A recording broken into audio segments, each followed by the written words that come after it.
dari buruh untuk menaikkan upah sekitar 7 sampai dengan 10% di tahun depan seperti apa?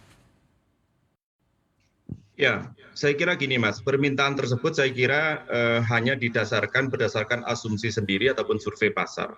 Itu kiranya kita juga tidak terpancing ke sana karena regulasi kita juga sudah firm saya kira. Nah, sisi lain juga kita juga tolong bersabar, kita nanti juga pemerintah akan menetapkan tentu biasanya di tanggal 21 November 2021 untuk 1 Januari 2022. Itu untuk upah minimum provinsi ya, sedangkan untuk upah minimum kabupaten itu biasanya ditetapkan di tanggal 30 November. Nah, saya kira begini, Mas. Saya kira juga tidak bisa berandai-andai maupun asumsi. Kita yang paling penting itu adalah kita melihat juga sejauh mana pertumbuhan ekonomi atau inflasi nanti yang akan data tersebut disampaikan oleh BPS tersebut. Nah, kiranya sebetulnya naiknya berapapun saya kira kita akan taat dengan regulasi dimaksud. Nah, namun demikian juga kita selalu mewanti-wanti kiranya juga Bapak Gubernur yang menetapkan tersebut juga kiranya tidak diintervensi dengan pihak ataupun siapa manapun. Dengan begitu jadi kita semuanya objektif. Nah, kita senantiasa apa yang disampaikan Pak Sutrisno tadi, kita dalam dialog diskusi kita selalu melibatkan pemerintah, pengusaha maupun pekerja itu sendiri, Mas. Jadi dengan hubungan kita di tripartit maupun bipartit, kita firm, kita senantiasa juga mengikuti hal-hal yang sekiranya berpihak kepada wabil khusus rekan-rekan pekerja maupun buruh. Namun demikian, kita juga perlu paham bersama bahwa yang kita perjuangkan itu kan hanya 0,01% saja, Mas. Yang sekiranya di 98,8% dalam hal ini adalah usaha mikro atau usaha kecil, itu yang seharusnya bisa kita perjuangkan, yaitu proteksi upah maupun jam sostek, ya, maupun jaminan sosial itu sendiri. Nah, ini saya kira kita juga harus realistis melihat keindonesiaan kita, bahwa kita memikirkan kita cinta negeri ini, cinta Indonesia ini, kita tidak bisa memperjuangkan berpihak ataupun memihak dalam satu golongan tertentu saja.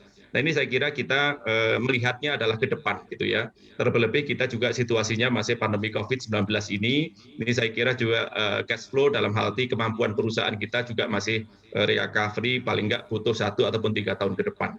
Dan ini saya kira kita juga bisa melihat hal situasional seperti itu, bisa melihat secara realistis yang terjadi di lapangan.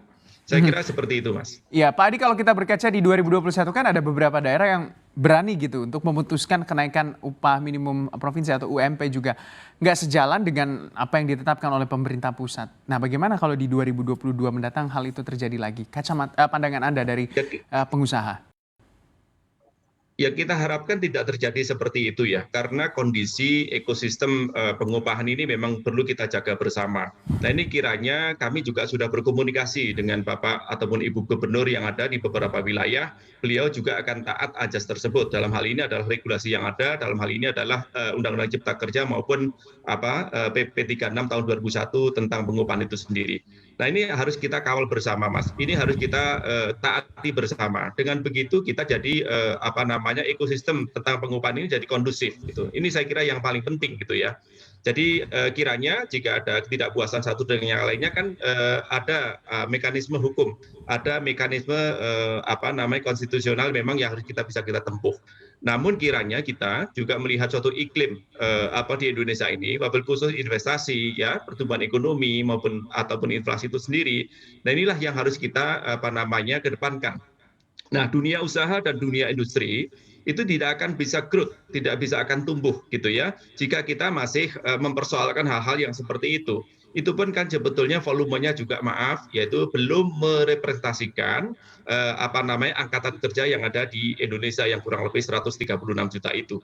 Nah, ini kiranya kita juga arif dan bijaksana dalam hal ini melihat bahwa keindonesiaan ini memang perlu kita kawal bersama, kita perlu kolaborasi bersama, pemerintah pun juga tidak bisa sendiri, begitu juga pengusaha maupun pekerja.